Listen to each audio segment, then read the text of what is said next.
밥 먹여주고 재워주는 것만 해도 감사해야지. 늙으면 알아서 나가야 할 거 아니야. 내 등골 빼먹는 것도 모자라서 이제 용돈까지 축내! 아들이 며느리와 손자 앞에서 제 뺨을 후려쳤습니다. 찰싹 소리가 거실에 울려 퍼졌습니다. 며느리는 폰을 들고 킥킥거렸고 5살 손자가 손뼉을 쳤습니다. 할머니 맞았다! 할머니 맞았다! 저는 뺨을 감싸고 조용히 물었습니다. 알아서 나가라고? 당연하지. 늙은이가 눈치가 있어야지. 언제까지 자식한테 빌부터 살 거야? 그 말을 남기고 아들 며느리는 제주도 여행을 떠났습니다. 손자도 데리고요. 30년입니다. 남편 사업 망하고 혼자서 아들 대학 보내고 결혼자금 2억에 이 아파트까지 전부 제가 마련했습니다. 30년 전 제가 세운 회사, 지금은 김 비서가 맡고 있습니다. 그런데 돌아온 건 손자 앞에서 맞은 뺨이었습니다. 저는 조용히 전화기를 들었습니다. 김비서 나야. 15년 만에 부탁 하나 하자. 응, 그 집 처리하고 그리고 그것도 준비해줘. 아들은 몰랐습니다. 엄마가 왜 30년간 낡은 옷만 입고 살았는지, 그 돈들이 전부 어디로 갔는지, 제주도에서 신나게 놀다 돌아온 아들, 현관 비밀번호가 바뀌어 있었습니다. 이상하네. 분명 맞게 눌렀는데 뭐 빨리 안 열려? 오빠 왜 안 열려? 열어주세요! 문 좀 열어주세요! 큰일은 어떡해? 그런데 진짜 지옥은 그 다음이었습니다. 얹혀 산다고 뺨 맞은 엄마의 소름 돋는 정체, 지금 공개합니다. 오늘은 70살 어머니가 손자 앞에서 아들에게 뺨을 맞았는데 알고 보니 연매출 500억 회사 회장이었다는 소름 돋는 사연을 가져왔습니다. 여러분, 뺨 맞은 엄마의 진짜 정체가 뭐였는지 영상 끝까지 함께 해주세요. 설 연휴 첫날 새벽 5시, 저는 부엌에서 칼질을 하고 있었습니다. 무 썰고, 파 다듬고, 불고기 양념장 만들고, 명절 아침상에 올릴 음식들을 준비하느라 손이 쉴 틈이 없었어요. 손가락 마디가 욱신거렸지만 대수롭지 않게 여겼습니다. 어차피 늘 하던 일이니까요. 거실에서는 아들 민수가 TV를 보고 있었습니다. 민수는 소파에 드러누워 리모컨을 이리저리 돌리고 있었어요. 저를 거들떠보지도 않더군요. 며느리 수지는 아직 방에서 나오지 않았습니다.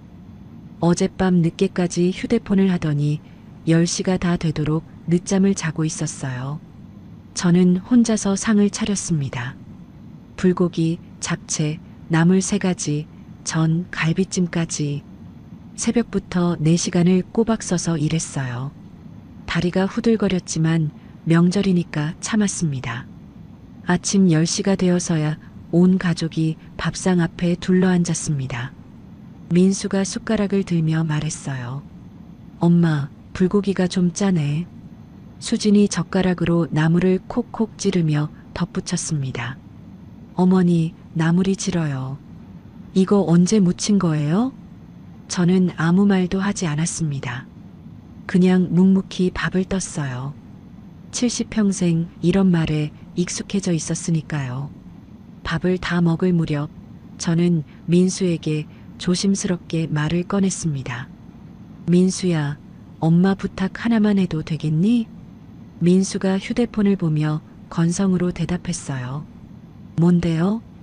저는 손을 꼭 쥐며 말했습니다. 옛날에 김치 장사할 때 같이 일하던 김복순이 언니가 있었어.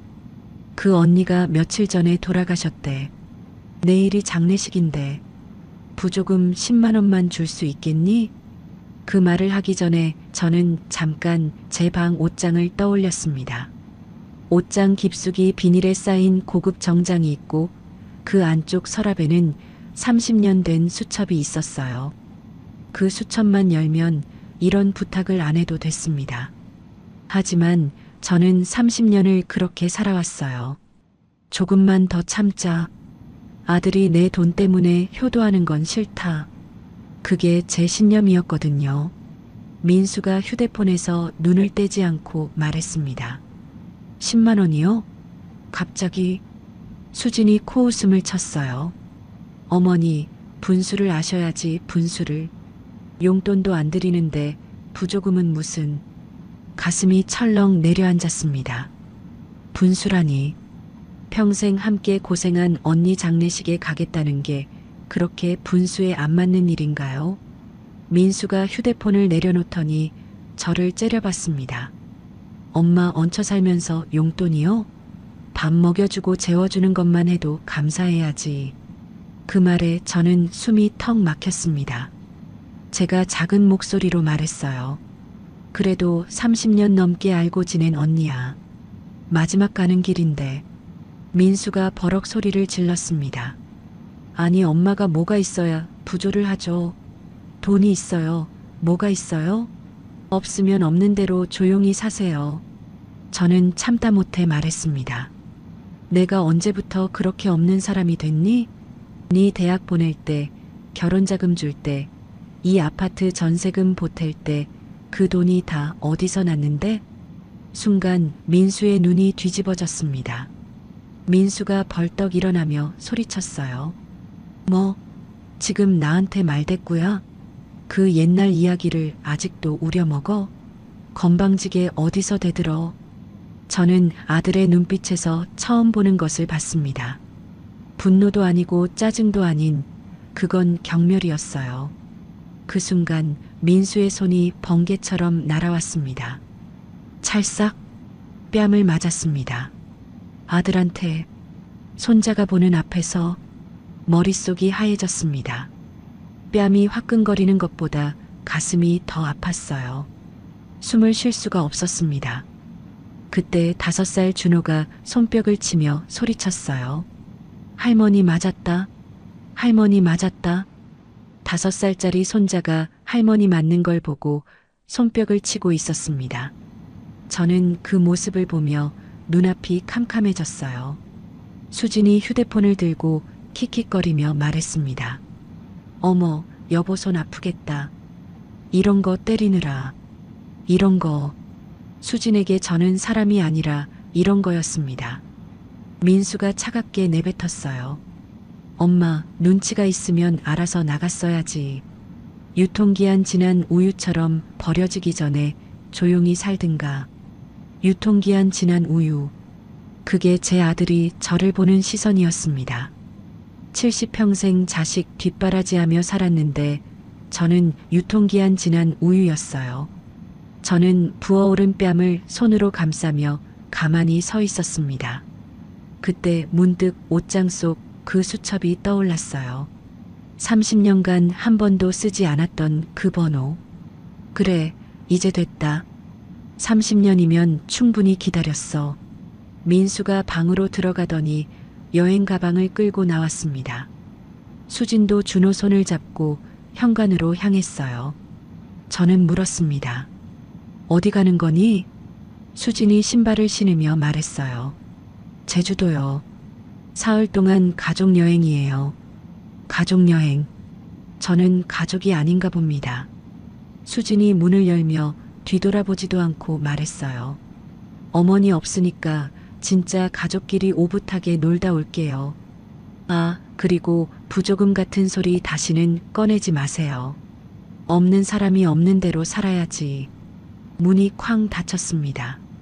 저는 텅 빈 거실에 홀로 앉아 있었습니다. 아침에 정성껏 차린 밥상은 반도 안 먹고 어질러져 있었어요. 제가 새벽부터 4시간 동안 만든 음식들이 쓰레기처럼 나뒹굴고 있었습니다. 뺨이 욱신거렸습니다. 하지만 진짜 아픈 건 뺨이 아니었어요. 저는 천천히 일어나 제 방으로 갔습니다. 옷장을 열었어요. 낡은 옷들 사이로 비닐에 쌓인 고급 정장이 보였습니다. 그 정장을 쓰다듬으며 저는 혼잣말을 했어요. 30년을 참았다. 아들이 돈 때문에 효도하는 꼴은 보기 싫어서. 근데 돌아온 게 이거야? 정장 아래 서랍을 열었습니다. 낡은 수첩이 있었어요. 30년 동안 한 번도 열어보지 않은 수첩이었습니다. 수첩을 펼쳐 한 번호를 찾았습니다. 손가락이 떨렸어요. 전화를 걸었습니다. 신호음이 3번 울리고 누군가 받았습니다. 여보세요? 낯익은 목소리였습니다. 저는 입을 열었어요. 김비서 나야. 전화기 너머로 잠깐 침묵이 흘렀습니다. 그러더니 김영호의 목소리가 떨리며 들려왔어요. 사모님? 사모님 맞으십니까? 15년 만입니다. 저는 담담하게 말했습니다. 그래, 15년 만이지. 이제 그만하려고. 거머리 떼어내듯 그 집 정리해. 그리고 회사 일도 준비해줘. 김 비서가 급하게 물었습니다. 사모님, 무슨 일이 있으셨습니까? 15년 동안 연락하지 말라고 하셔서 회사 일만 보고했는데 저는 부어오른 뺨을 만지며 말했어요. 내가 키운 호랑이한테 물렸어. 30년 숨긴 게 이제 끝이 보이네. 김 비서가 단호하게 대답했습니다. 알겠습니다, 사모님. 내일 아침 바로 뵙겠습니다. 모든 걸 준비해 두겠습니다. 전화를 끊고 저는 창밖을 바라봤습니다. 어둠 속에 불빛들이 반짝이고 있었어요. 다음 날 아침 저는 옷장에서 그 고급 정장을 꺼냈습니다. 30년 전에 맞춰 입었던 옷이에요. 비닐을 벗기고 먼지를 털어내고 입어보니 아직 맞았습니다. 거울 속에 비친 제 모습을 봤습니다. 더 이상 부조금 10만 원도 없는 늙은이가 아니었어요. 저는 현관문을 열고 집을 나섰습니다. 다음 날 아침 9시 저는 서울 강남의 한 대형 빌딩 앞에 섰습니다. 유리로 된 건물이 하늘 높이 솟아 있었어요. 햇살이 유리벽에 부딪혀 눈이 부셨습니다. 건물 꼭대기에는 커다란 간판이 걸려 있었죠. 순자식품. 제가 30년 전에 세운 회사입니다. 정문으로 들어서자 로비에 있던 직원들이 일제히 고개를 숙였습니다. 회장님, 안녕하십니까? 회장님, 오랜만에 뵙겠습니다. 인사소리가 로비에 울려 퍼졌어요. 15년 만에 듣는 소리였습니다. 엘리베이터 앞에서 김 비서가 기다리고 있었습니다. 머리가 하얗게 센 68배 노인이었지만 눈빛만큼은 40년 전 그대로였어요. 김 비서가 허리를 깊이 숙이며 말했습니다. 사모님 오시느라 고생하셨습니다. 저는 고개를 끄덕였어요. 김 비서 오랜만이야. 얼굴이 많이 늙었네. 김 비서가 씁쓸하게 웃었습니다. 사모님도 고생이 많으셨습니다. 어제 전화 받고 밤새 잠을 못 잤습니다. 우리는 엘리베이터를 타고 25층으로 올라갔습니다. 회장실 문이 열렸어요. 넓은 방 한가운데 커다란 책상이 있었고 통유리 너머로 서울 시내가 한눈에 내려다 보였습니다. 저는 회장 의자에 앉았습니다. 15년 만에 앉아보는 자리였어요. 김 비서가 서류 뭉치를 책상 위에 올려놓으며 말했습니다.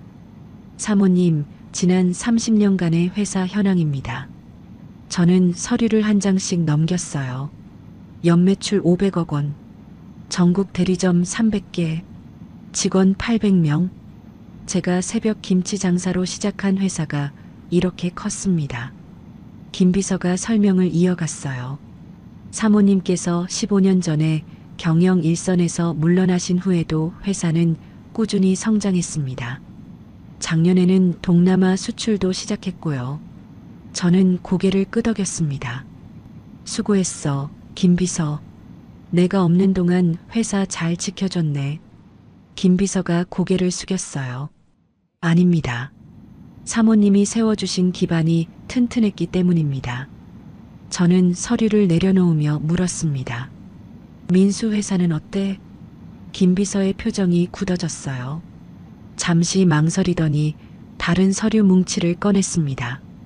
민수 상사 현황입니다. 사모님께서 보시기엔 좀 불편하실 수도 있습니다. 저는 서류를 받아들었어요.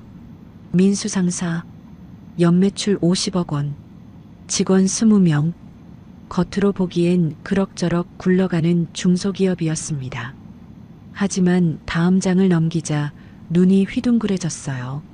순자식품 납품 현황 월 3억 원. 김 비서가 조심스럽게 말했습니다. 민수 상사 매출의 80%가 저희 회사 납품입니다. 사모님께서 15년 전에 지시하신 대로 매달 밀어주고 있었습니다. 저는 서류를 쥔 손에 힘이 들어갔어요. 그래, 내가 시킨 거지. 아들이 사업한다고 할 때 몰래 도와주라고 했으니까. 김 비서가 말을 이었습니다. 문제는 이겁니다. 민수 상사 재무 상태가 심각합니다. 저희 납품 대금 말고는 제대로 된 매출이 거의 없어요. 그런데 지출은 저는 다음 장을 넘겼습니다. 법인카드 사용 내역, 명품 가방 350만 원, 해외여행 경비 800만 원, 골프장 이용료 200만 원, 죄다 며느리 수진 이름으로 긁힌 것들이었어요. 김 비서가 한숨을 쉬며 말했습니다. 회사 자금을 개인 용도로 빼돌리고 있습니다. 이 속도면 1년 안에 부도가 납니다. 저는 서류를 덮었습니다. 가슴이 답답해졌어요. 내가 몰래 밀어준 돈으로 며느리가 명품 사고 해외여행 다녔다니. 김 비서가 또 다른 서류를 내밀었습니다. 그리고 이건 어제 확인한 건데 민수 상사가 최근 사채업자에게 10억을 빌렸습니다. 저는 눈을 크게 떴어요. 10억? 사채를? 김 비서가 고개를 끄덕였습니다. 네. 순자식품의 투자 유치 제안을 하려고 했던 것 같습니다. 사업 확장한다는 명목으로요. 저는 허탈하게 웃음이 나왔어요. 그래, 내 회사에 얹혀 산다고 뺨 때린 그 손으로 내 회사에 손 벌리러 온다? 김 비서가 조용히 말했습니다. 아드님은 사모님이 이 회사 주인인 걸 전혀 모릅니다. 30년 동안 철저히 숨기셨으니까요. 저는 창밖을 바라봤습니다. 서울 시내의 빌딩들이 빽빽하게 늘어서 있었어요. 30년 전 저는 결심했습니다. 아들에게 돈 때문에 효도받고 싶지 않다고, 스스로 성공했다는 자부심을 갖게 해주고 싶다고. 그래서 회사가 커질수록 더 가난한 척했어요. 낡은 옷만 입고 허름한 음식만 먹고 아들 집에 얹혀 사는 늙은이 행세를 했습니다. 돌아온 게 뭐였죠? 손자 앞에서 뺨이었습니다. 저는 김 비서에게 말했어요. 민수가 투자 제안하러 오면 내가 직접 만날 거야. 김 비서가 조심스럽게 물었습니다. 사모님, 정말 그러실 겁니까? 저는 고개를 끄덕였어요. 30년을 숨겼으니까 30년치를 돌려받아야지. 같은 시각, 제주도의 한 리조트였습니다. 민수와 수지는 오션뷰 스위트룸에서 늦은 아침을 먹고 있었어요. 룸서비스로 시킨 스테이크와 와인이 테이블 위에 놓여 있었죠. 수진이 와인잔을 기울이며 말했습니다. 여보, 역시 시어머니 없으니까 편하다. 공기부터가 달라. 민수가 고개를 끄덕였어요. 그러게. 집에 있으면 맨날 눈치 보여서 숨이 막혔는데. 수진이 손톱을 다듬으며 말했습니다. 있잖아, 나 생각해둔 게 있어. 민수가 물었어요. 뭔데? 수진이 휴대폰을 꺼내 뭔가를 보여줬습니다. 여기, 요양원이야. 시설 좋고 깨끗하대. 민수가 화면을 들여다봤어요. 요양원? 수진이 고개를 끄덕였습니다. 응. 여행 다녀오면 시어머니 여기 보내자. 집에 노인네 냄새 진동해서 손님도 못 불러. 준호 친구들 엄마가 오면 뭐라고 하겠어. 민수가 잠시 망설이더니 말했어요. 글쎄, 그래도 엄마인데. 수진이 눈을 치켜떴습니다. 뭐, 엄마? 당신 엄마가 우리한테 해준 게 뭐가 있어? 얹혀 살면서 눈칫밥 축내고 준호한테 이상한 소리나 하고. 유통기한 지난 우유는 상하기 전에 치워야 해. 민수가 한숨을 쉬었어요. 알았어, 알았어. 다녀와서 알아보자. 수진이 만족스러운 표정으로 와인잔을 들었습니다. 잘 생각했어. 엄마 요양원 보내면 우리도 편하고 엄마도 편하고 거기 가면 또래 친구들이랑 놀 수 있잖아. 민수가 와인잔을 부딪히며 말했어요. 그래, 엄마도 거기 가면 좋아하실 거야. 두 사람은 와인을 마시며 웃었습니다. 창밖으로는 푸른 바다가 펼쳐져 있었어요. 같은 시각, 저는 아들 집으로 돌아왔습니다. 빈집을 천천히 둘러봤어요. 민수가 없는 사이에 확인하고 싶은 게 있었거든요. 먼저 민수방 서재로 들어갔습니다. 책상 서랍을 열었어요. 그 안에서 요양원 팸플릿 5장이 나왔습니다. 행복한 노후를 위한 최고의 선택. 치매 환자 전문 케어. 24시간 간병 서비스. 팸플릿 위에 메모지가 붙어 있었어요. 치매 초기 증상 체크리스트 다시 어머니 해당 사항 표시할 것. 제 손이 떨렸습니다. 며느리가 저를 치매 환자로 몰아서 요양원에 넣으려고 했구나. 서랍을 더 뒤졌습니다. 민수 상사 장부가 나왔어요. 장부를 펼쳤습니다. 지출 내역이 빼곡하게 적혀 있었어요. 샤넬 가방 구입 다시 450만 원. 하와이 여행 경비 다시 1200만 원. BMW 리스료 다시 180만 원. 죄다 회사 자금에서 빠져나간 돈이었습니다. 저는 장부를 덮었어요. 손이 부들부들 떨렸습니다. 30년을 참았습니다. 아들이 내 돈 때문에 효도하는 꼴은 보기 싫어서, 스스로 잘됐다는 자부심을 주고 싶어서. 근데 그 아들이 뒤에서 저를 어떻게 취급했는지 이제야 알았어요. 저는 휴대폰을 꺼내 김비서에게 전화했습니다. 김비서 나야. 네, 사모님. 저는 창밖을 바라보며 말했어요. 민수 회사 재무 상태 더 자세히 파악해. 빚이 얼마나 있는지, 어디서 빌렸는지 전부 다. 그리고 이 아파트 등기부등본도 다시 확인해줘. 김 비서가 대답했습니다. 알겠습니다, 사모님. 곧 보고 드리겠습니다. 전화를 끊고 저는 요양원 팸플릿을 다시 봤습니다. 치매 환자 전문 케어. 저는 팸플릿을 구겼어요. 거머리 같은 것들. 내 피를 빨아먹으면서 나를 치매 환자로 몰아? 저는 팸플릿을 쓰레기통에 던졌습니다. 그때 휴대폰이 울렸어요. 김비서였습니다. 사모님 확인했습니다. 저는 전화를 받았어요. 뭐가 나왔어? 김비서의 목소리가 무거웠습니다. 민수 상사가 사채업자에게 10억을 빌린 건 확인됐고요. 더 큰 문제가 있습니다. 저는 물었어요. 뭔데? 김비서가 말했습니다. 민수 상사가 순자식품의 투자 유치 제안서를 보냈습니다. 내일 정식으로 미팅 신청이 들어올 겁니다. 저는 웃음이 나왔어요. 어이가 없어서 나오는 웃음이었습니다. 그래, 우리 회사에 투자해달라고? 엄마 뺨 때리고 여행 간 놈이? 김비서가 조심스럽게 물었습니다. 어떻게 하시겠습니까? 저는 창밖을 바라봤습니다. 저녁 노을이 붉게 물들고 있었어요. 미팅 잡아. 내가 직접 나갈 거야. 김비서가 말했습니다. 사모님, 그러면 아드님이 진실을 알게 됩니다. 저는 담담하게 대답했어요. 알아야지. 니들이 거머리라 부르며 뺨을 때렸던 사람이 누구인지, 니들 인생 전체를 사고도 남을 사람이 누구인지, 이제 똑똑히 보여줄 때가 됐어. 전화를 끊고 저는 거울을 봤습니다. 부어오른 뺨은 아직 자국이 남아 있었어요. 저는 거울 속 제 얼굴을 보며 말했습니다. 민수야, 네가 때린 건 엄마 뺨이 아니야. 30년 세월이야.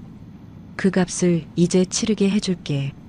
제주도 여행을 마친 민수 부부가 돌아온 건 사흘 뒤였습니다. 저는 그 사이에 아파트 현관 비밀번호를 바꿔놨어요. 저녁 7시쯤 현관 앞에서 삑삑 소리가 났습니다. 비밀번호 오류음이었죠. 이어서 벨이 미친 듯이 울렸어요. 엄마, 문 열어요. 비밀번호가 왜 안 맞아요? 민수의 목소리였습니다. 저는 소파에 앉아 차를 마시며 모른 척했어요. 한참을 배를 누르던 민수가 전화를 걸었습니다. 제 휴대폰이 울렸지만 받지 않았어요. 잠시 후 경비실에서 전화가 왔습니다. 박순자 씨 댁이시죠? 아드님이 현관에서 문을 못 열고 계신데요. 저는 담담하게 대답했어요. 경비실 앞에 쪽지 하나 맡겨주세요. 제가 쓴 거라고요. 전화를 끊고 저는 미리 써둔 쪽지를 꺼냈습니다. 내일 오전 10시 순자식품 본사로 와라. 다시 어머니. 다음 날 아침 민수와 수지는 호텔에서 눈을 떴습니다. 집에 들어가지 못해 급하게 잡은 호텔이었어요. 수진이 침대에서 일어나며 짜증을 부렸습니다. 순자식품? 그게 뭐야? 시어머니가 갑자기 왜 거기로 오래? 민수가 휴대폰으로 순자식품을 검색했어요. 이거 꽤 큰 회사네. 김치 만드는 데인데. 연매출이 500억이래. 수진이 코웃음을 쳤습니다. 500억? 그런 회사가 시어머니랑 무슨 상관이야? 거기 청소부로 취직했나? 민수도 피식 웃었어요. 설마 엄마가 무슨 아마 그 회사 사람한테 부탁할 게 있나 보지. 수진이 화장을 하며 말했습니다. 그나저나 집 비밀번호는 왜 바꾼 거야? 치매 걸린 거 아니야? 요양원 빨리 보내야겠다. 진짜? 민수가 고개를 끄덕였어요. 우선 가보자. 가서 엄마한테 따지게. 오전 10시 민수 부부는 순자식품 본사 앞에 섰습니다. 유리로 된 거대한 빌딩이 하늘 높이 솟아 있었어요. 민수가 고개를 들어 건물을 올려다봤습니다. 와, 생각보다 크네. 수진이 선글라스를 밀어 올리며 말했어요. 여보, 우리 투자 유치건도 오늘 같이 얘기해. 어차피 여기 온 김에. 민수가 고개를 끄덕였습니다. 그래, 회장님 만나면 한번 어필해 볼게. 두 사람은 빌딩 안으로 들어갔어요. 로비는 넓고 깨끗했습니다. 정장 입은 직원들이 바쁘게 오가고 있었어요. 민수가 안내 데스크로 다가갔습니다. 안녕하세요. 민수 상사 대표 강민수입니다. 회장님 뵈러 왔습니다. 투자건으로요. 안내 데스크 직원이 컴퓨터를 확인하더니 고개를 끄덕였어요. 네, 예약 확인됐습니다. 25층 회장실로 올라가시면 됩니다. 비서실에서 안내해 드릴 겁니다. 민수 부부는 엘리베이터를 탔습니다. 25개의 층을 올라가는 동안 민수는 투자 제안서를 다시 훑어봤어요. 수지는 휴대폰으로 셀카를 찍고 있었습니다. 여보, 나 여기서 사진 찍어도 되지? 인스타에 올려야지.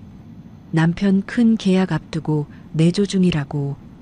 민수가 고개를 저었어요. 계약 성사되면 그때 올려. 엘리베이터 문이 열렸습니다. 비서실 직원이 기다리고 있었어요. 강민수 사장님이시죠? 회장님께서 기다리고 계십니다. 이쪽으로 오시죠. 민수 부부는 직원을 따라 복도를 걸었습니다. 복도 양쪽에는 순자식품의 역사를 보여주는 사진들이 걸려 있었어요. 사진 속에는 김치 공장, 대리점, 수출 현장 등이 담겨 있었습니다.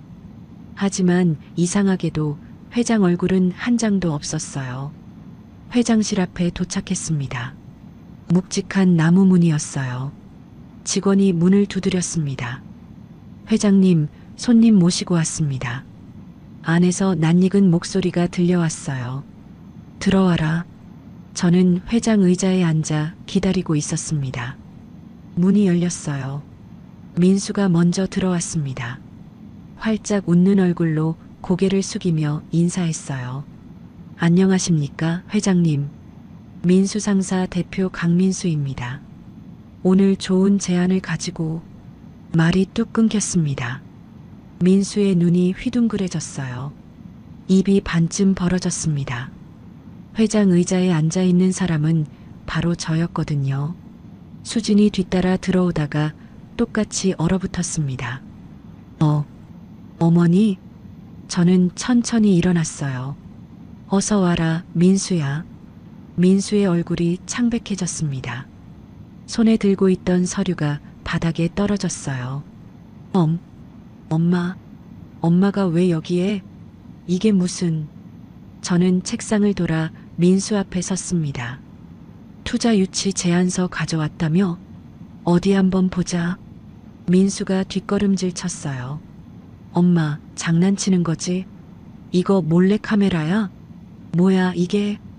저는 바닥에 떨어진 서류를 집어들었습니다. 장난?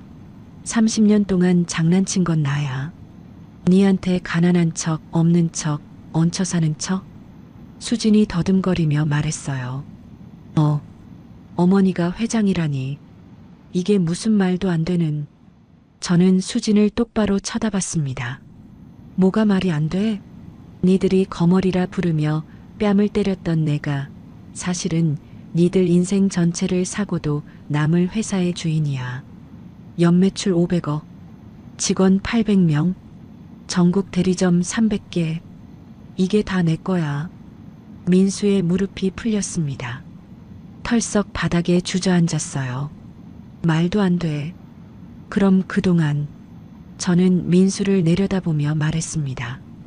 내 회사 민수 상사, 매출 80%가 어디서 나오는지 알아?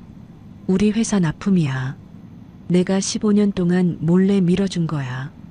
민수의 얼굴이 흑빛으로 변했어요. 그리고 네가 사는 그 아파트, 내 명의야. 내 돈으로 산 내 집이야. 민수가 고개를 세차게 저었습니다. 아니야. 그 아파트는 내 이름으로. 저는 서류 뭉치를 민수 앞에 던졌어요. 등기부등본 봐. 소유자 박순자. 30년 전에 내가 사서 네 이름으로 세입자 등록해 준 거야. 민수가 떨리는 손으로 서류를 집어들었습니다. 등기부등본을 확인하더니 손에서 힘이 빠졌어요. 이게 진짜... 저는 차갑게 말했습니다. 늘 곁에 있으니까 당연한 줄 알았지? 숨 쉬는 것처럼 당연한 줄 알았지? 이제 숨이 막혀봐야 공기가 얼마나 소중한지 알게 될 거다. 수진이 갑자기 태도를 바꿨습니다. 무릎을 꿇더니 제 손을 잡으려고 했어요. 어머니, 그동안 제가 잘못했어요. 제가 눈이 멀었어요. 앞으로 잘할게요, 어머니. 저는 수진의 손을 확 뿌리쳤습니다. 염치가 있으면 그런 소리가 나와? 입이 10개라도 할 말이 없을 짓을 해놓고 이런 거 때리느라 손 아프겠다? 그게 며느리 입에서 나올 소리야? 수진의 얼굴이 새빨개졌어요.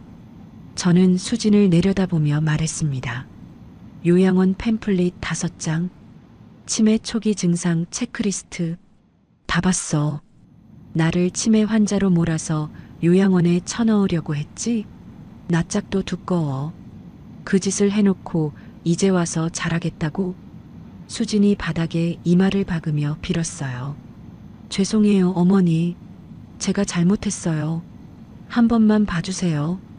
저는 그 모습을 냉정하게 내려다봤습니다. 너희들이 내 피를 빨아먹으면서 나를 거머리라 불렀어. 근데 정작 진짜 거머리는 누구였어? 내 돈으로 명품 사고, 내 돈으로 해외여행 가고, 내 돈으로 살면서 나를 유통기한 지난 우유 취급한 게 누구야? 민수가 기어가듯 제 앞으로 왔습니다. 엄마, 제발. 제가 잘못했어요. 한 번만 용서해 주세요. 저는 아들의 얼굴을 내려다봤어요. 사흘 전 이 손으로 제 뺨을 때렸던 아들이었습니다. 민수야. 저는 천천히 말했어요. 투자? 거절이다. 내일부터 납품도 끊는다. 그리고 내 집에서 나가. 일주일 안에 짐 싸서 나가. 민수가 울먹이며 매달렸습니다. 엄마, 그러면 회사가 망해요. 납품 끊으면 한 달도 못 버텨요.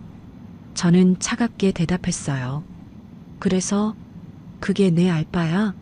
니들이 그렇게 바라던 진짜 가족끼리 어디 끝까지 행복해봐. 나 없이 얼마나 잘 사나. 김 비서가 문을 열고 들어왔습니다. 손에 서류 봉투를 들고 있었어요. 김비서가 민수 앞에 서류를 내밀었습니다. 퇴거 통보서입니다. 일주일 내로 해당 아파트에서 퇴거하지 않으면 법적 조치를 취하겠습니다. 민수가 서류를 받아들었습니다. 손이 부들부들 떨렸어요. 저는 창문 쪽으로 걸어갔습니다. 서울 시내가 한눈에 내려다 보였어요. 30년 전에 새벽 4시에 일어나서 김치를 담갔어. 손이 트고 피가 나도 참았어. 왜냐면 내 아들 대학 보내야 했으니까. 저는 뒤를 돌아봤습니다. 근데 그 아들이 손자 앞에서 내 뺨을 때리더라. 얹혀 살면서 용돈이요? 그러면서 민수가 고개를 들지 못했어요. 저는 문을 가리키며 말했습니다. 나가. 2번 다시 내 앞에 나타나지 마. 민수와 수진이 비틀거리며 일어났습니다. 수진이 마지막으로 한 번 더 매달렸어요. 어머니, 제발 한 번만 더 기회를 주세요. 저는 차갑게 돌아섰습니다. 기회? 내가 30년 동안 기회를 줬어. 근데 돌아온 게 뭐야? 뺨이야.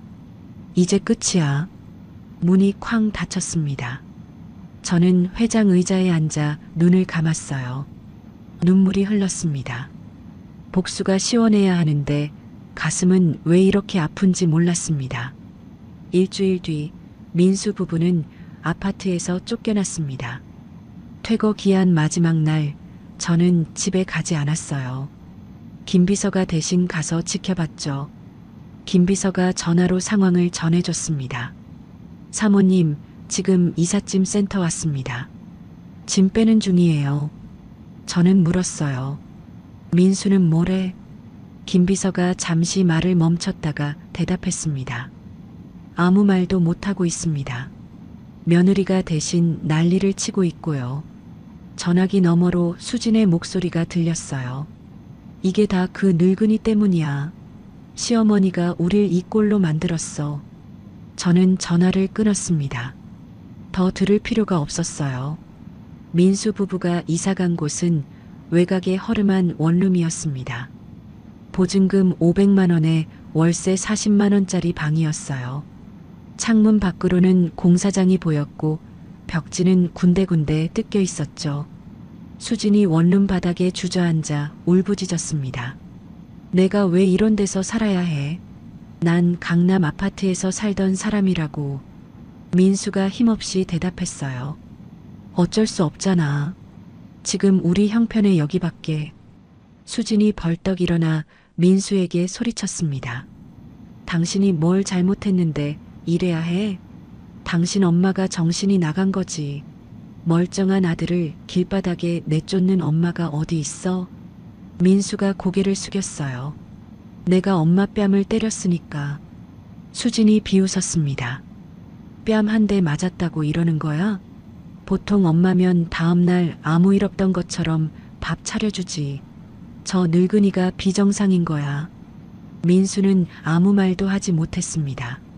며칠 후 민수 상사의 벼락이 떨어졌습니다. 순자식품 납품이 끊기자 도미노처럼 문제가 터졌어요. 납품 대금이 매출의 80%였으니 회사가 버틸 재간이 없었죠. 민수가 회사에 출근하니 직원들이 사무실 앞에 모여 있었습니다. 사장님, 월급 언제 주실 거예요? 벌써 2달째예요. 내 아이 학원비도 못 내고 있다고요. 사장님, 우리 다 굶어 죽으라는 거예요? 민수가 손을 내저었어요. 조금만 기다려. 곧 정리될 거야. 하지만 정리될 기미는 보이지 않았습니다. 거래처에서 전화가 빗발쳤어요. 강 사장, 순자식품 납품 끊겼다며? 그러면 우리도 계약 재검토해야겠는데. 민수 상사 재무 상태가 심상치 않다던데 미리 말씀 좀 해주시지. 미안한데 우리도 더는 못 기다려. 계약 해지할게. 일주일 만에 거래처 10곳이 계약을 끊었습니다. 사무실에 남은 건 밀린 월급 고지서와 빚 독촉장 뿐이었어요. 설상가상으로 사채업자가 찾아왔습니다. 사무실 문이 벌컥 열리더니 험상궂은 남자 2명이 들어왔어요. 강민수 사장, 오랜만이야. 민수의 얼굴이 창백해졌습니다. 김 사장님, 왜 여기까지? 사채업자 김 사장이 책상 위에 서류를 탁 내려놓았어요. 10억 언제 갚을 거야? 이자만 벌써 3억이야. 앞에서 13억. 민수가 더듬거리며 말했습니다. 한 달만 더 시간을 주시면. 김 사장이 피식 웃었어요. 한 달? 지난달에도 그랬잖아. 그 전달에도 그랬고. 강 사장, 나도 바보는 아니야. 김 사장이 민수의 멱살을 잡았습니다. 일주일 안에 안 갚으면 집이고 회사고 전부 압류야. 그리고 사기죄로 고소할 거야. 각오해. 사채업자들이 나간 후 민수는 빈 사무실에 홀로 앉아 있었습니다. 손이 부들부들 떨렸어요. 그날 밤 수진은 남편 몰래 움직였습니다. 수진이 찾아간 곳은 강남의 한법률사무소였어요. 대학 동창인 변호사 정재훈을 만나기 위해서였죠. 수진이 사무실에 들어서며 말했습니다. 재훈아, 급하게 불러서 미안해. 정재훈이 자리를 권하며 물었어요. 무슨 일이야? 전화로는 어머니 문제라고 했는데. 수진이 의자에 앉으며 말했습니다.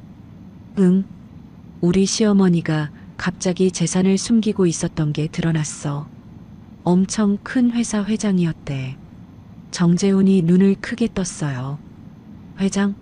얼마나 큰 회사인데? 수진이 손가락을 꼽으며 말했습니다. 연매출 500억. 자산 합치면 1000억은 넘을 거야. 정재훈이 휘파람을 불었어요. 대박인데? 근데 뭐가 문제야? 수진이 눈을 반짝이며 말했습니다. 시어머니가 치매야. 판단력이 흐려져서 우리를 집에서 쫓아냈어. 후견인 신청해서 재산 관리하게 해줘. 500억이면 우리 인생 역전이잖아. 정재훈이 고개를 갸웃거렸어요. 치매? 확실해? 수진이 고개를 끄덕였습니다. 확실해.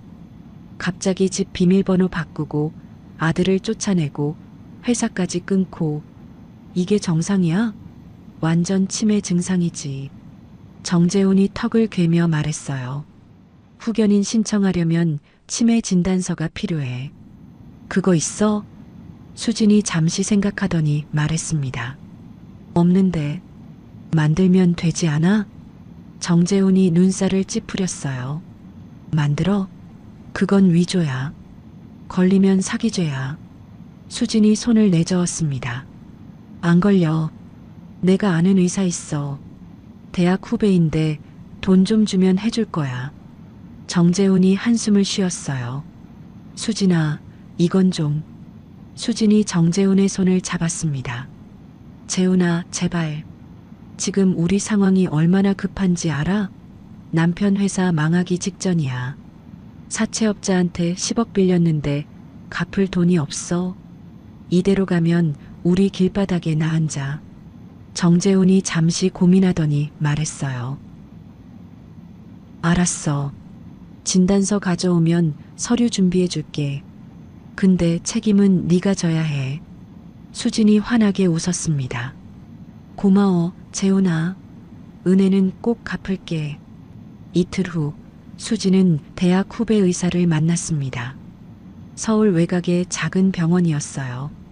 의사 박준혁이 진료실에서 수진을 맞았습니다. 선배, 오랜만이에요. 무슨 일로 오셨어요? 수진이 봉투를 꺼내 테이블 위에 올려놓았습니다. 준혁아, 부탁 하나만 하자.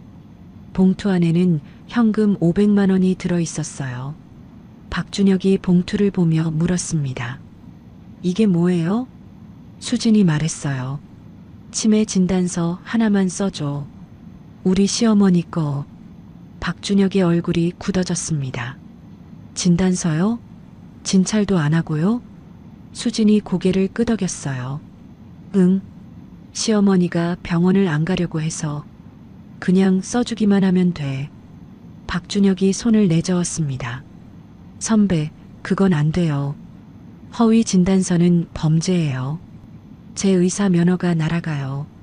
수진이 봉투를 박준혁 앞으로 밀었어요. 1,000만 원 줄게.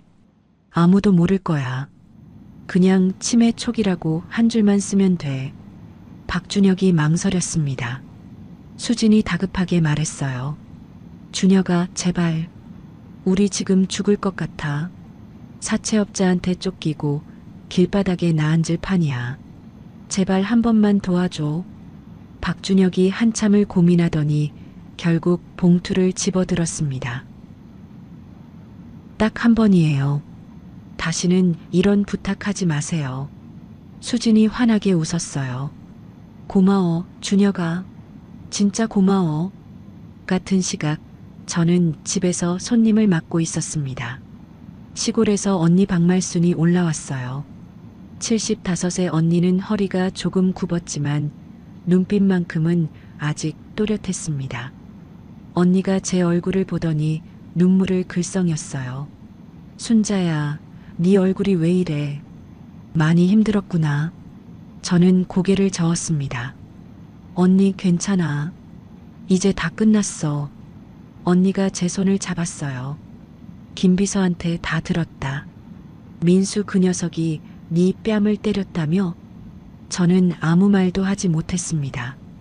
언니가 목소리를 높였어요. 그 녀석이 미쳤어. 내가 새벽 4시에 네가 김치 담그면서 민수 사진 보고 울던 거 다 봤어.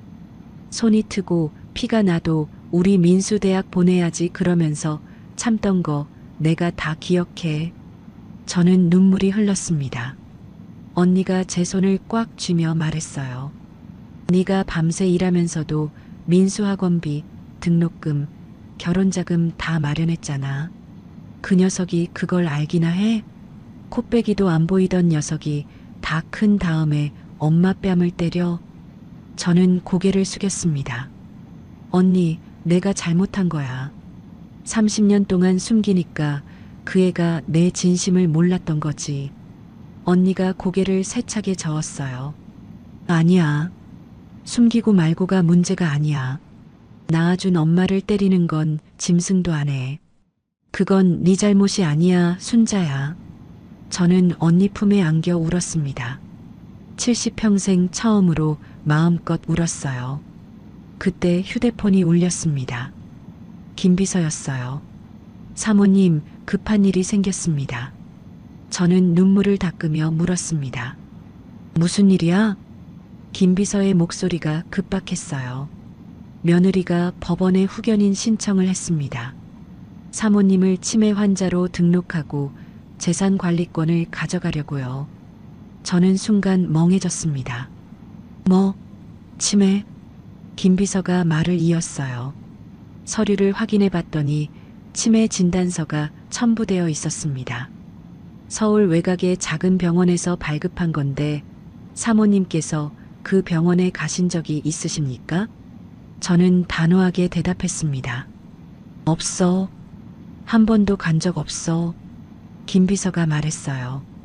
그러면 허위 진단서입니다. 사문서 위조의 사기죄까지 해당됩니다. 저는 이를 악물었습니다. 그래, 낯짝도 두꺼워. 그 짓을 해놓고도 모자라서 이제 내 재산까지 뺏으려고? 쫓겨나면서도 정신을 못 차렸네. 언니가 옆에서 물었어요. 순자야, 무슨 일이야? 저는 언니에게 말했습니다. 언니, 며느리가 나를 치매 환자로 만들려고 해. 가짜 진단서까지 만들어서. 언니가 벌떡 일어났어요. 뭐? 그년이 지금 미쳤어? 내가 당장 가서. 저는 언니를 진정시켰습니다. 언니 됐어. 내가 알아서 할게. 저는 김비서에게 말했어요. 김비서, 그 진단서 위조 증거 확보해. 발급한 의사 신원도 파악하고 다 모이면 경찰에 고발해. 사기죄로. 김비서가 대답했습니다. 알겠습니다, 사모님. 바로 진행하겠습니다. 전화를 끊고 저는 창밖을 바라봤습니다. 수진아, 네가 진짜 어디까지 갈 수 있는지 한번 보자. 거머리가 발악을 해봤자 떨어지는 건 똑같아. 닷새 후 수지는 경찰서로 연행됐습니다. 집 앞에서 형사 2명이 기다리고 있었어요. 이수진 씨 맞으시죠? 사문서 위조 및 사기 혐의로 임해 동행 요청드립니다. 수진의 얼굴이 새파랗게 질렸습니다. 무슨 소리예요? 제가 뭘 위조했다는 거예요? 형사가 서류를 내밀었어요. 박순자 씨 명의의 치매 진단서요. 본인이 의뢰하셨죠? 수진이 더듬거렸습니다. 그건 형사가 말했어요. 진단서를 발급한 박준혁 의사도 이미 입건됐습니다. 다 자백했어요. 일단 서에 가서 자세한 이야기 나누시죠. 수진이 끌려가면서 악을 썼습니다. 나 아무 잘못 없어. 시어머니가 정말 치매라니까. 이건 누명이야. 하지만 아무도 수진의 말을 듣지 않았습니다. 그날 저녁 저는 김 비서에게 보고를 받았습니다. 사모님, 며느리가 경찰 조사를 받았습니다. 사문서 위조, 사기 미수 혐의로 입건됐고요. 진단서를 써준 의사도 함께 입건됐습니다. 저는 고개를 끄덕였어요. 수고했어, 김 비서. 김 비서가 조심스럽게 물었습니다. 사모님, 아드님은 어떻게 하시겠습니까? 저는 잠시 생각하다가 말했어요. 민수는 지켜보자. 어차피 저 스스로 무너질 거야. 내가 더 손대지 않아도. 김 비서가 고개를 숙였습니다. 알겠습니다. 저는 창밖을 바라봤어요. 밤하늘에 별이 반짝이고 있었습니다. 내가 키운 호랑이한테 물렸다고 생각했는데 호랑이가 아니라 거머리였어. 피를 빨다가 떨어지니까 발악을 하네. 언니가 옆에서 말했어요. 순자야, 이제 네 인생 살아. 그 녀석들 걱정은 그만해. 저는 고개를 끄덕였습니다. 응, 언니. 이제 내 인생 살 거야. 그날 밤 저는 잠을 이루지 못했습니다. 침대에 누워 천장을 바라보다가 결국 일어났어요. 옷장 깊숙이 넣어뒀던 낡은 상자를 꺼냈습니다. 상자 안에는 오래된 앨범이 있었어요. 앨범을 펼쳤습니다. 첫 장에 빛바랜 사진 한 장이 붙어 있었죠. 사진 속에는 젊은 제가 있었습니다. 손에 김치통을 들고 환하게 웃고 있는 30살의 저였어요. 그 사진을 보는 순간 30년 전 기억이 밀려왔습니다. 30년 전 새벽 4시였습니다. 저는 허름한 공장에서 혼자 김치를 담그고 있었어요. 공장이라고 해봤자 낡은 창고를 빌린 거였죠. 천장에서는 물이 새고 바닥은 시멘트가 갈라져 있었습니다. 손이 얼얼했어요. 겨울이라 물이 차가웠거든요. 고무장갑을 끼면 김치 양념이 제대로 안 배어서 맨손으로 버무렸습니다. 손가락 마디마다 갈라진 틈으로 피가 배어 나왔어요. 하지만 저는 멈추지 않았습니다. 벽에 붙인 사진을 바라봤어요. 민수의 초등학교 입학 사진이었습니다. 교복을 입고 환하게 웃고 있는 7살 민수. 민수야, 엄마가 꼭 성공해서 너 좋은 대학 보내줄게. 조금만 기다려. 저는 혼잣말을 하며 다시 김치를 버무렸습니다. 그의 남편이 사업에 실패했어요. 빚만 3억을 남기고 어느 날 갑자기 집을 나갔죠. 빚쟁이들이 매일 찾아왔고 저는 어린 민수를 데리고 이창고로 도망쳤습니다. 가진 거라곤 김치 담그는 솜씨뿐이었어요. 새벽마다 김치를 담가서 시장에 내다 팔았습니다. 하루에 김치 100포기를 담갔어요. 손이 트고 허리가 끊어질 것 같아도 쉴 수가 없었습니다. 민수 학원비를 내야 했으니까요. 시장 좌판에서 김치를 팔던 날이 떠올랐습니다. 김치 사세요. 맛있는 김치요. 저는 목이 터져라 소리를 질렀어요. 지나가는 사람들은 거들떠보지도 않았습니다. 한겨울이었어요. 손이 꽁꽁 얼었지만 장갑을 낄 수 없었습니다. 손님이 오면 바로 김치를 담아줘야 했거든요. 해가 질 무렵 겨우 김치 10포기를 팔았어요. 10,000원짜리 지폐 10장. 그게 하루벌이였습니다. 집에 돌아오니 민수가 혼자 라면을 끓여 먹고 있었어요. 민수야, 밥 안 먹고 라면 먹었어? 민수가 고개를 들며 웃었습니다. 엄마, 나 라면 좋아해. 맛있어. 10살짜리 아들이 엄마 걱정할까봐 거짓말을 하는 거였어요. 저는 돌아서서 눈물을 훔쳤습니다. 그날 밤 잠든 민수 옆에서 일기를 썼어요. 오늘도 김치 100포기 담갔다. 손이 터져서 피가 났지만 민수 학원비 냈으니 됐다. 내 아들은 나처럼 고생 안 시킬 거다. 몇 년이 지났습니다. 제 김치가 입소문을 타기 시작했어요. 시장 단골 손님이 늘었고 식당에서 주문이 들어왔습니다. 아줌마 김치 맛있다더니 진짜네. 우리 식당에 납품해줘요. 하나가 둘이 되고 둘이 열이 됐어요. 어느 날 대형마트에서 연락이 왔습니다. 박순자 씨 김치 샘플 받아봤는데요. 정식 납품 계약하고 싶습니다. 가슴이 벅찼어요. 드디어 빛이 보이는 것 같았습니다. 그때부터 회사가 커지기 시작했어요. 직원을 뽑고 공장을 늘리고 전국으로 납품처를 확대했습니다. 하지만 저는 민수에게 말하지 않았어요. 엄마 장사 좀 돼. 걱정 마. 그게 전부였습니다. 왜 숨겼냐고요? 저는 민수가 돈 때문에 효도하는 걸 보고 싶지 않았어요. 스스로 노력해서 성공했다는 자부심을 갖게 해주고 싶었습니다. 그래서 회사가 커질수록 더 가난한 척했어요. 낡은 옷만 입고 허름한 음식만 먹고 아들 앞에서는 항상 쪼들리는 신용을 했죠. 민수가 대학에 합격한 날이 떠올랐습니다. 엄마, 나 붙었어. 서울대 붙었어. 민수가 합격 통지서를 들고 뛰어들어왔어요. 20살 청년의 얼굴이 환하게 빛나고 있었습니다. 저는 품에서 봉투를 꺼냈어요. 등록금 400만 원이 든 봉투였습니다. 민수야, 이거 엄마가 김치 팔아서 모은 거야. 등록금 내. 민수가 봉투를 받아들더니 눈물을 글썽였어요. 엄마 고마워. 나중에 크게 성공해서 엄마 꼭 호강시켜줄게. 민수가 저를 꼭 안았습니다. 그 순간이 가장 행복했어요. 내 아들이 내 품에서 울면서 고맙다고 할 때, 그게 엄마로서 받을 수 있는 최고의 선물이었습니다.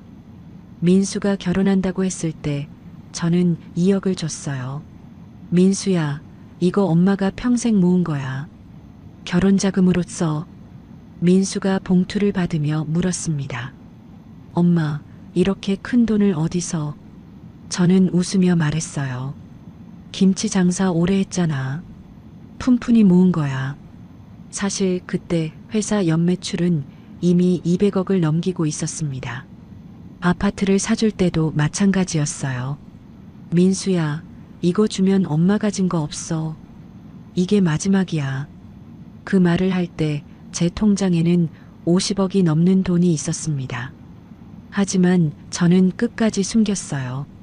아들이 돈 때문이 아니라 진심으로 효도하길 바랐으니까요. 앨범을 넘기던 손이 멈췄습니다. 민수가 5살 때 찍은 사진이었어요. 제 손을 잡고 웃고 있는 민수. 그때는 엄마 손을 꼭 잡고 어디든 따라다녔죠. 엄마, 나 엄마 좋아. 커서 엄마 지켜줄 거야. 5살 민수가 했던 말이 귀에 맴돌았습니다. 저는 사진을 쓰다듬으며 혼잣말을 했어요.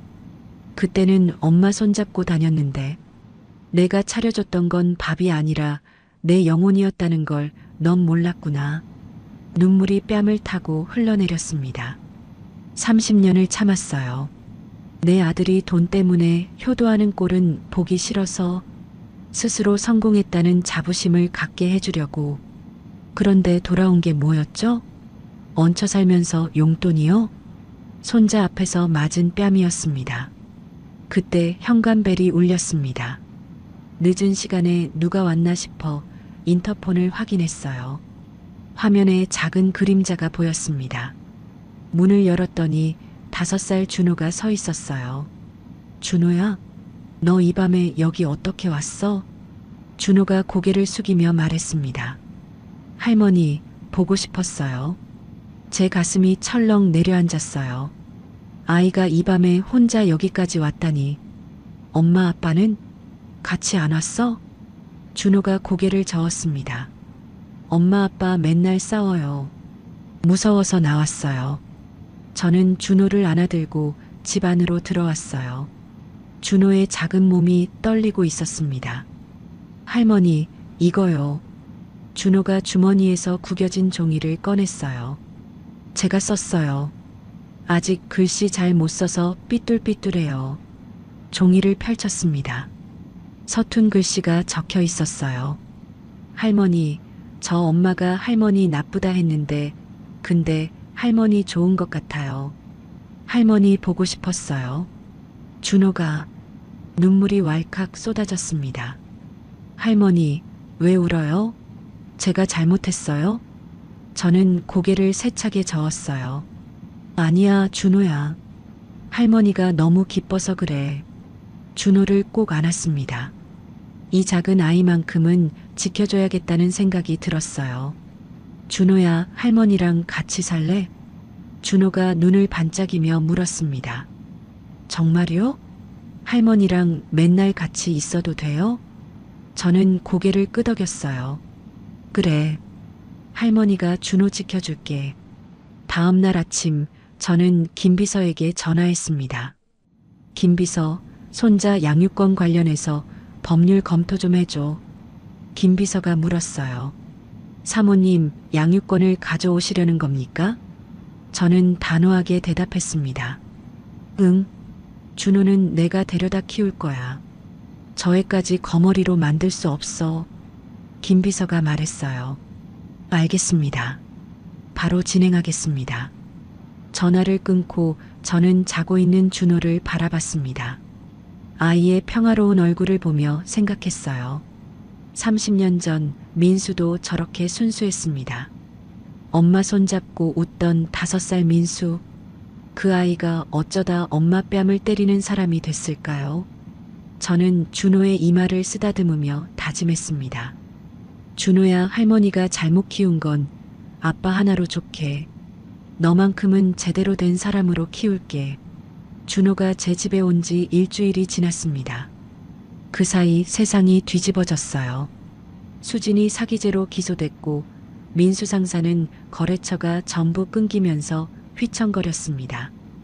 그리고 드디어 터질 게 터졌어요. 어느 날 저녁 민수 부부의 원룸에서 고함 소리가 터져나왔습니다. 수진이 옷가지를 캐리어에 쑤셔 넣으며 소리쳤어요. 이 지경 만든 게 다 당신이야. 당신이 엄마한테 잘 보였으면 우리가 이 꼴이야?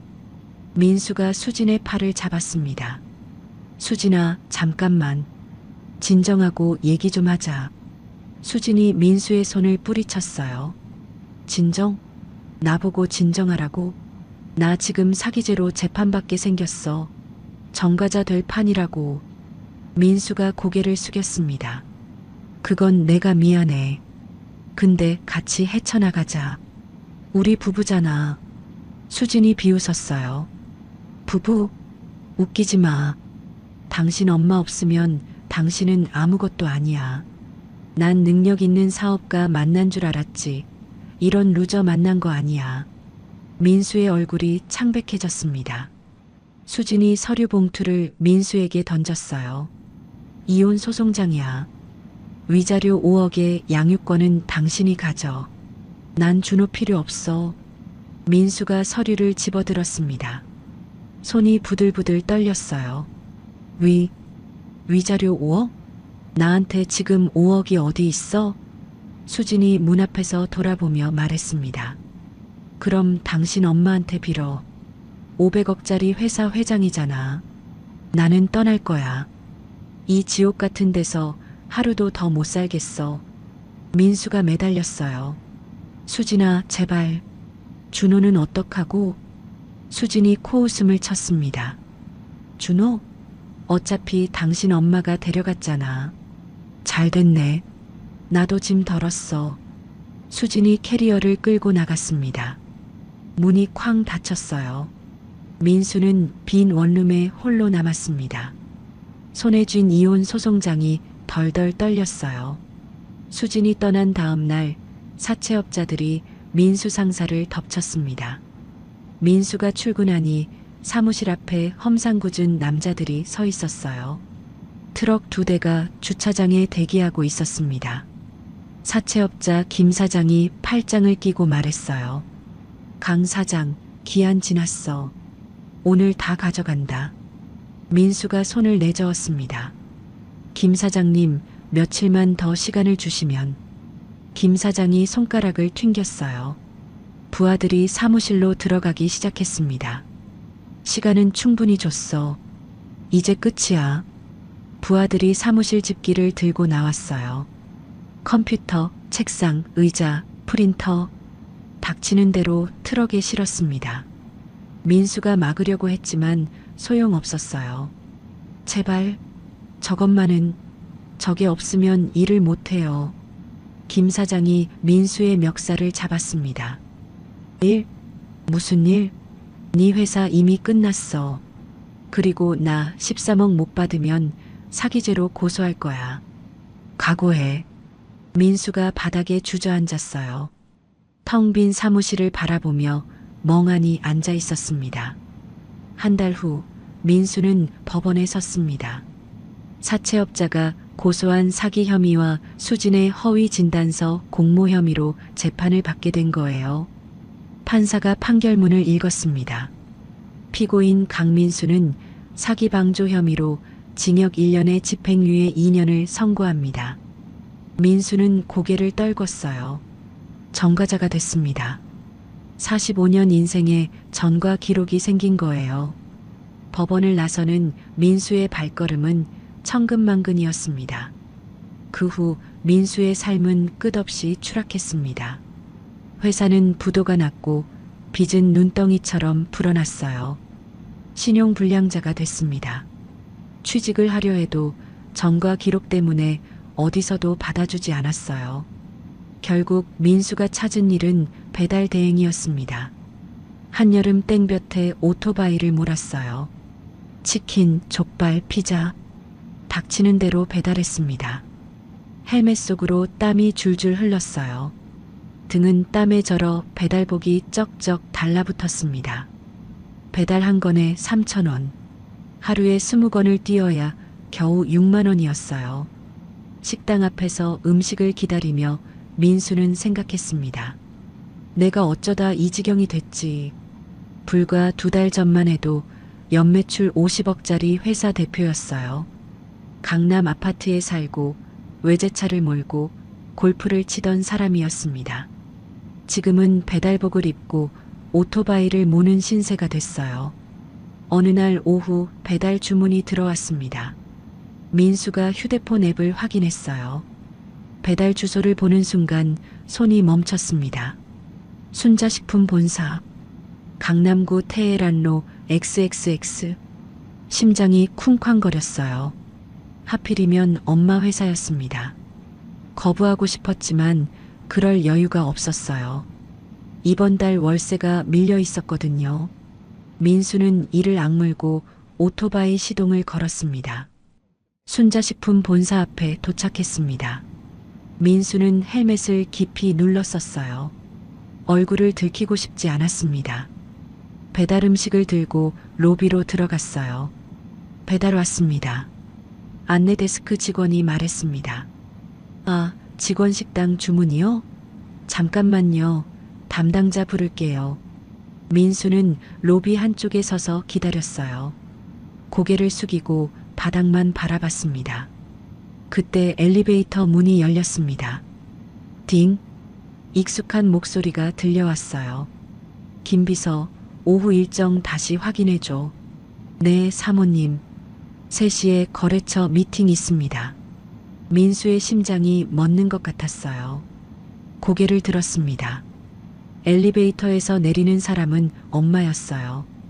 고급 정장을 입고 당당하게 걸어 나오는 순자식품 회장. 제 엄마. 순자가 로비를 가로질러 걸어오다가 멈췄습니다. 배달복을 입은 남자를 봤어요. 두 사람의 눈이 마주쳤습니다. 저는 배달복을 입은 민수를 알아봤습니다. 헬멧을 눌러쓰고 고개를 숙이고 있었지만 어미가 자식을 못 알아볼 리가 없죠. 가슴이 철렁 내려앉았어요. 내 아들이 500억짜리 회사 로비에 배달부로 서 있었습니다. 민수가 더듬거렸어요. 저는 민수를 똑바로 쳐다봤습니다. 그리고 차갑게 말했어요. 거기 배달부. 로비 말고 지하 직원 식당으로 가. 민수의 얼굴이 일그러졌습니다. 저는 그대로 지나쳤어요. 뒤도 돌아보지 않았습니다. 민수가 그 자리에 얼어붙어 있었어요. 지나가던 직원들이 수군거렸습니다. 저 배달부 왜 저래? 회장님 보고 얼었나? 그러게. 이상한 사람이네. 민수가 고개를 푹 숙였어요. 어깨가 잔뜩 움츠러들었습니다. 배달 음식을 들고 지하로 내려가는 민수의 뒷모습이 보였어요. 저는 엘리베이터를 타고 회장실로 올라갔습니다. 김 비서가 조심스럽게 물었어요. 사모님 괜찮으십니까? 저는 창밖을 바라보며 말했습니다. 저게 내가 30년 키운 아들이야. 새벽 4시에 김치 담그면서 우리 민수 대학 보내야지 했던 그 아들. 김 비서가 아무 말도 하지 못했어요. 저는 말을 이었습니다. 500억짜리 회사 로비에 배달부로 섰어. 정작 자기가 내 피 빨아먹던 진짜 거머리였다는 걸 이제야 알겠지. 저는 눈가를 훔쳤어요. 내가 차려줬던 건 밥이 아니라 내 영혼이었어. 근데 그 아들이 내 뺨을 때렸어. 손자 앞에서. 김 비서가 조용히 말했습니다. 사모님, 너무 마음 쓰지 마십시오. 저는 고개를 저었어요. 마음이 안 쓰이면 그게 엄마겠어? 아프지. 죽을 만큼 아프지. 근데 이건 내가 키운 호랑이한테 물린 거야. 내가 감당해야지. 저는 회장 의자에 앉았습니다. 창밖으로 서울 시내가 내려다 보였어요. 저 애가 바닥까지 떨어져야 뭔가 깨달을 거야. 지금 내가 손 내밀면 또 똑같아져. 거머리는 스스로 떨어져야 해. 김 비서가 고개를 숙였어요. 알겠습니다, 사모님. 저는 눈을 감았습니다. 가슴 한구석이 찢어지는 것 같았어요. 복수가 시원해야 하는데 왜 이렇게 아픈지 몰랐습니다. 배달을 마치고 나온 민수는 순자식품 건물 앞 벤치에 주저앉았습니다. 하늘을 올려다봤어요. 구름 한 점 없는 파란 하늘이었습니다. 내가 어쩌다 이 지경이 됐지. 2달 전만 해도 저 건물에 투자 유치하러 왔었어요. 당당하게 정장 입고 회장실 문을 열었죠. 그때는 내가 이 회사 주인이 될 줄 알았습니다. 지금은 배달복 차림으로 직원 식당에 치킨을 배달하는 신세가 됐어요. 민수는 고개를 떨궜습니다. 그때 누군가 다가오는 기척이 느껴졌어요. 민수, 고개를 들었습니다. 김 비서가 서 있었어요. 민수가 벌떡 일어났습니다. 김 비서님. 김 비서가 벤치 옆에 섰어요. 한참 동안 민수를 내려다보다가 입을 열었습니다. 민수, 너 진짜 몰랐어? 민수가 고개를 숙였어요. 뭐려? 김 비서가 한숨을 쉬었습니다. 내 회사 납품 15년 동안 누가 밀어줬는지, 네가 살던 아파트 누가 사줬는지, 네 대학 등록금, 결혼 자금 전부 어디서 나왔는지. 민수가 입술을 깨물었어요. 김 비서가 말을 이었습니다. 늘 곁에 있으니까 당연한 줄 알았지? 숨 쉬는 것처럼 당연한 줄 알았지? 민수가 고개를 더 숙였어요. 저 정말 몰랐습니다. 엄마가 왜 그걸 숨기셨는지. 김 비서의 목소리가 날카로워졌습니다. 내 엄마는 네가 스스로 성공했다는 자부심을 갖길 바랐어. 돈 때문에 효도받기 싫다고 했어. 그래서 30년 동안 가난한 척 했어. 낡은 옷 입고 허름한 밥 먹으면서. 민수의 어깨가 떨리기 시작했어요. 김 비서가 한 걸음 다가섰습니다. 내 엄마가 새벽 4시에 김치 담글 때 손이 얼마나 트고 갈라졌는지 알아? 피가 나도 멈추지 않았어. 우리 민수 대학 보내야지 그러면서. 그런 엄마한테 돌아온 게 뭐야? 민수가 대답하지 못했어요. 김 비서가 목소리를 높였습니다. 손자 앞에서 뺨이야? 얹혀 살면서 용돈이요? 그게 아들 입에서 나올 소리야? 네가 사람이야? 진짜 사람 맞냐고? 민수의 무릎이 꺾였어요. 벤치 앞 바닥에 무릎을 꿇었습니다. 제가 나쁜 놈입니다. 민수가 땅바닥에 이마를 박았어요. 짐승만도 못한 놈입니다. 저는 사람도 아닙니다. 어깨가 들썩였습니다. 흐느끼는 소리가 새어나왔어요. 지나가던 사람들이 힐끔힐끔 쳐다봤습니다. 배달복 입은 남자가 빌딩 앞에서 무릎 꿇고 우는 모습이 이상했을 거예요. 김 비서가 한참 동안 민수를 내려다봤습니다.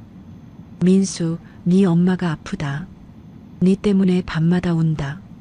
그래도 네가 바닥까지 떨어져야 뭔가 깨달을 거라고 참고 있어. 민수가 고개를 들었어요. 엄마가 운다고요? 김 비서가 고개를 끄덕였습니다. 그래. 복수가 시원해야 하는데 왜 이렇게 아프냐고. 그게 엄마야. 자식한테 뺨 맞고도 그 자식 걱정하는 게 엄마라고. 민수의 눈에서 눈물이 쏟아졌어요. 김 비서가 돌아서며 말했습니다. 나는 더 해줄 말이 없다. 네 인생은 네가 알아서 해. 김 비서가 건물 안으로 들어갔어요. 민수는 한참 동안 그 자리에 무릎 꿇고 앉아 있었습니다. 일주일 후 저는 집에서 저녁을 준비하고 있었습니다. 준호가 식탁에 앉아 그림을 그리고 있었어요. 할머니, 오늘 저녁 뭐예요? 저는 웃으며 대답했습니다. 준호가 좋아하는 돈가스야. 와, 돈가스? 준호가 환하게 웃었어요. 저는 그 웃음을 보며 마음이 따뜻해졌습니다. 그때 창밖으로 뭔가가 보였어요. 저는 고개를 돌려 창문을 바라봤습니다. 대문 앞에 누군가 무릎을 꿇고 있었어요. 민수였습니다. 비가 내리고 있었어요. 민수는 우산도 없이 무릎을 꿇고 앉아 있었습니다. 저는 손에 들고 있던 국자를 내려놓았어요. 창문으로 다가가서 민수를 바라봤습니다. 비에 젖은 민수의 모습이 처량했어요. 머리카락에서 물이 뚝뚝 떨어지고 옷은 흠뻑 젖어 몸에 달라붙어 있었습니다. 저는 커튼을 닫았어요. 할머니, 밖에 누구 있어요? 준호가 물었습니다. 저는 고개를 저었어요. 아무도 없어. 밥 먹자. 다음 날 아침 저는 눈을 뜨자마자 창문으로 갔습니다. 민수가 여전히 그 자리에 무릎 꿇고 있었어요. 밤새 그 자리에 있었던 거였습니다. 비는 그쳤지만 민수의 옷은 아직 젖어 있었어요. 저는 한숨을 쉬며 커튼을 닫았습니다. 그날 하루 종일 민수는 움직이지 않았어요. 점심 때도 저녁 때도 그 자리에 무릎 꿇고 앉아 있었습니다. 사흘째 되는 날이었어요. 민수는 여전히 대문 앞에 무릎 꿇고 있었습니다. 얼굴이 헬쑥해지고 입술이 바짝 말라 있었어요. 준호가 창문에 매달려 밖을 내다봤습니다. 할머니, 저기 아빠야. 저는 대답하지 않았어요. 준호가 다시 물었습니다. 아빠 왜 비 맞으면서 무릎 꿇고 있어? 아빠 아파? 저는 준호를 안아들며 말했어요. 저 사람은 할머니한테 못된 짓 해서 벌 받는 거야. 준호가 고개를 갸웃거렸습니다. 못된 짓? 아빠가 할머니한테 뭘 했는데? 저는 잠시 망설이다가 대답했어요. 할머니를 아프게 했어. 아주 많이. 준호가 창밖을 다시 바라봤습니다. 근데 아빠 불쌍해. 비 맞으면 감기 걸려. 저는 아무 말도 하지 않았어요. 준호가 제 얼굴을 올려다보며 물었습니다. 할머니가 용서해주면 안 돼? 아빠 많이 추워 보여. 저는 준호의 머리를 쓰다듬었어요. 준호야, 어떤 잘못은 용서받기 어려운 거야. 준호가 눈을 동그랗게 뜨며 말했습니다. 근데 유치원 선생님이 그랬어. 잘못하면 미안하다고 하고 미안하다고 하면 용서해 주는 거라고. 저는 말문이 막혔어요. 5살짜리 아이의 순수한 말이 가슴에 박혔습니다. 나흘째 되는 날 아침이었어요.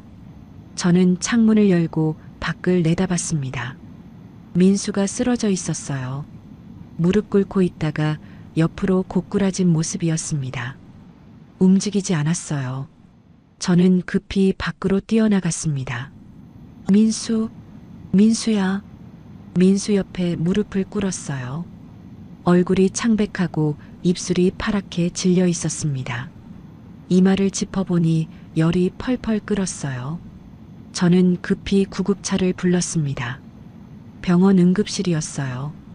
민수가 링거를 맞으며 침대에 누워 있었습니다. 탈수와 저체온증이라고 했어요. 의사가 말했습니다. 하루만 더 늦었으면 위험했습니다. 며칠이나 굶은 겁니까? 저는 대답하지 못했어요. 의사가 나간 후 저는 침대 옆 의자에 앉았습니다. 민수의 얼굴을 바라봤어요. 수염이 덥수룩하게 자라 있었고 광대뼈가 튀어나올 정도로 야위어 있었습니다. 이게 내가 30년 동안 키운 아들이었어요. 새벽 4시에 김치 담그면서 우리 민수 대학 보내야지 했던 그 아들. 대학 합격했을 때 엄마 고마워. 나중에 꼭 호강시켜줄게 하며 안기던 그 아들. 저는 민수의 손을 잡았습니다. 차갑고 거칠었어요. 예전에 부드럽던 손이 이렇게 변했습니다. 눈물이 흘렀어요. 바보 같은 놈. 죽으려고 환장했어? 몇 시간 후 민수가 눈을 떴습니다. 천장을 멍하니 바라보다가 고개를 돌렸어요. 저와 눈이 마주쳤습니다. 엄마. 저는 손을 거뒀어요. 민수가 급히 몸을 일으키려 했습니다. 엄마 미안해요. 제가 잘못했어요. 저는 민수를 눌러 앉혔어요. 누워있어. 아직 몸이 안 좋아. 민수의 눈에서 눈물이 흘러내렸습니다. 엄마, 제발 한 번만 용서해 주세요. 제가 짐승 같은 놈이었어요. 엄마 뺨을 때리다니. 저는 사람도 아니에요. 저는 민수를 가만히 바라봤어요. 민수야. 네, 엄마. 저는 천천히 말했습니다. 살고 싶으면 살아. 민수가 고개를 끄덕였어요. 네, 살게요. 열심히 살게요. 저는 자리에서 일어났습니다. 근데 나는 내 엄마 아니야. 앞으로 남이야. 민수의 얼굴이 굳어졌어요. 엄마, 그게 무슨... 저는 민수를 똑바로 바라보며 말했습니다. 자식이 효도하면 엄마고 폐륜하면 남이야. 넌 손자 앞에서 내 뺨을 때렸어. 그 순간 넌 내 자식이 아니게 된 거야. 민수가 침대에서 내려오려 했어요. 엄마, 제발 한 번만 더 기회를 주세요. 저는 봉투 하나를 침대 위에 올려놓았습니다. 이 안에 500만 원 있어. 병원비 내고 방 하나 얻어서 살아. 이게 내가 줄 수 있는 마지막이야. 민수가 봉투를 밀어냈어요. 돈 필요 없어요. 엄마만 있으면 돼요. 엄마, 제발. 저는 고개를 저었습니다. 민수야, 네가 때린 건 내 뺨이 아니야. 30년 세월이야. 새벽마다 김치 담그면서 흘린 피, 너 대학 보내려고 참았던 눈물, 결혼시키려고 모은 돈. 그 30년을 네가 뺨 한 대로 다 짓밟았어. 민수가 울면서 매달렸습니다. 엄마, 죄송해요. 정말 죄송해요. 저는 민수의 손을 뿌리쳤어요. 미안하면 네 인생이나 똑바로 살아. 그게 네가 할 수 있는 유일한 효도야. 저는 돌아섰습니다. 병실 문 앞에서 멈췄어요. 준호는 내가 키운다. 저 애까지 니처럼 만들 수 없어. 문을 열고 나가면서 저는 말했습니다. 이게 내 마지막 잡이야. 다시는 내 앞에 나타나지 마. 문이 닫혔어요. 복도를 걸으며 저는 눈물을 닦았습니다. 가슴이 찢어지는 것 같았어요. 하지만 돌아보지 않았습니다. 1년이 지났습니다. 저는 강릉 바닷가 펜션에 와 있었어요. 창문을 열면 푸른 바다가 한눈에 들어왔습니다. 할머니, 바다다. 준호가 창문에 매달려 소리쳤어요. 6살이 된 준호는 부쩍 키가 컸습니다. 저는 준호 옆으로 다가갔어요. 그래, 바다야. 예쁘지? 준호가 고개를 끄덕였습니다. 할머니, 우리 바다 가자. 조개 주우러 가자. 저는 웃으며 대답했어요. 그래, 가자. 신발 신어. 해변을 걸었습니다. 파도가 밀려왔다 밀려갔어요. 준호가 맨발로 물가를 뛰어다녔습니다. 할머니, 여기 조개 있다. 준호가 조개를 들고 달려왔어요. 햇살에 반짝이는 작은 조개였습니다. 저는 무릎을 꿇고 준호 눈높이에 맞췄어요. 와, 예쁜 조개네. 준호가 찾았어? 준호가 환하게 웃었습니다. 응, 할머니 줄 거야. 저는 조개를 받아들며 말했어요. 고마워, 준호야. 할머니가 보물처럼 간직할게. 준호가 제 손을 꼭 잡았습니다. 할머니, 나 할머니 좋아해. 할머니랑 맨날 같이 살고 싶어. 가슴이 뭉클해졌어요. 저는 준호를 꼭 안아줬습니다. 할머니도 준호 사랑해. 우리 둘이 행복하게 살자. 할머니가 다 지켜줄게.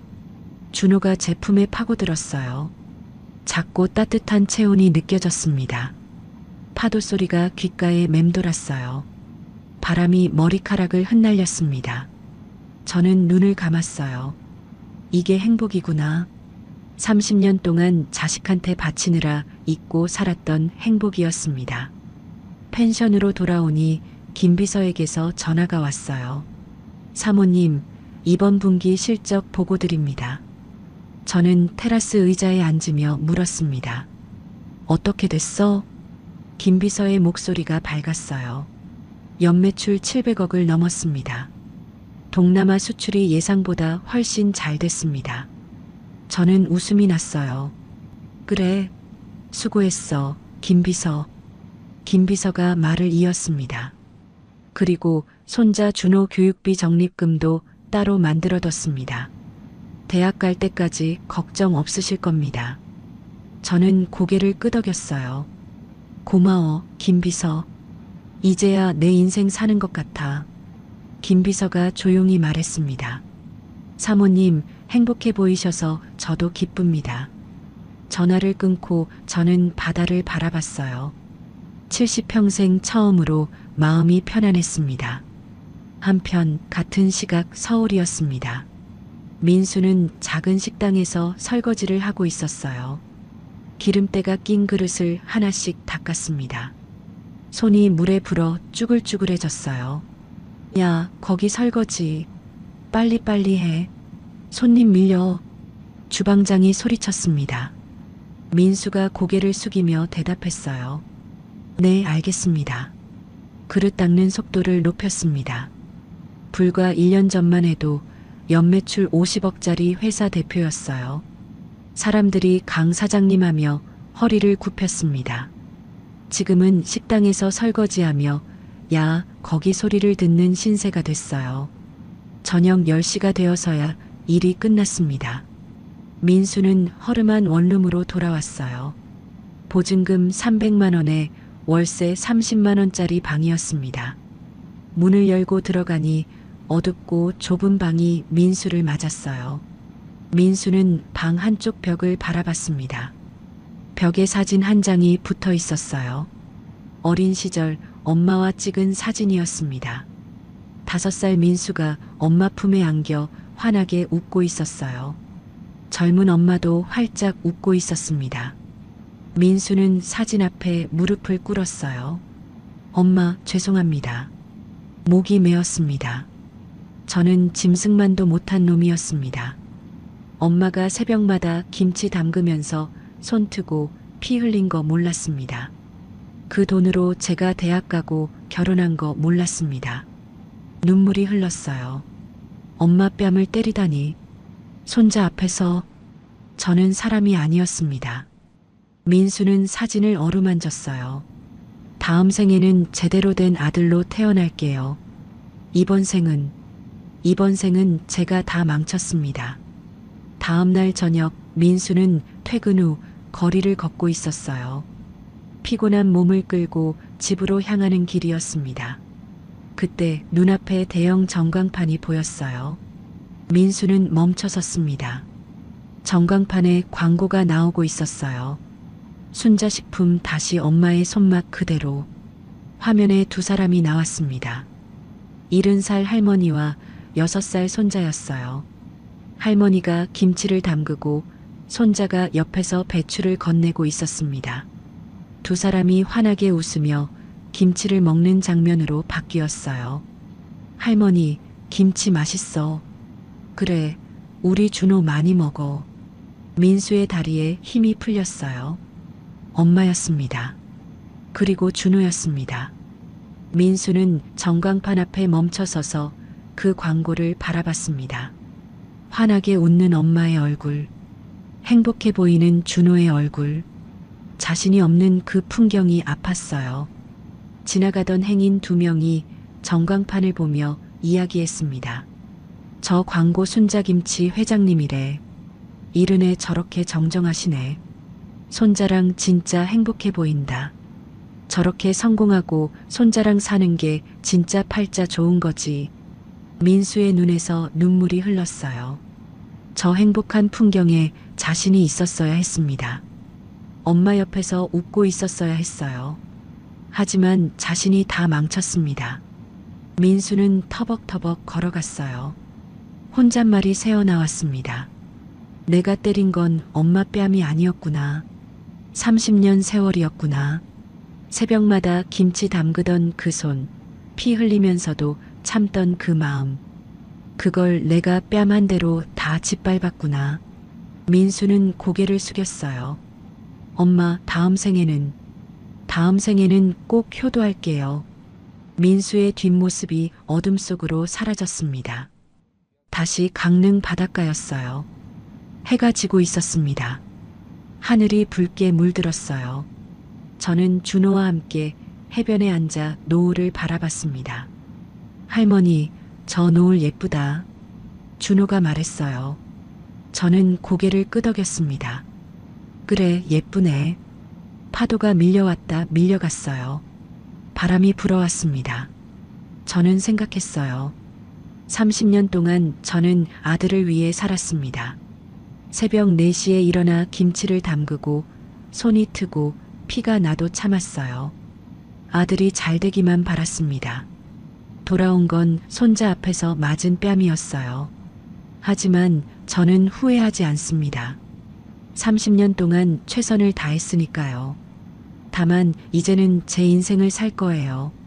준호와 함께 행복하게.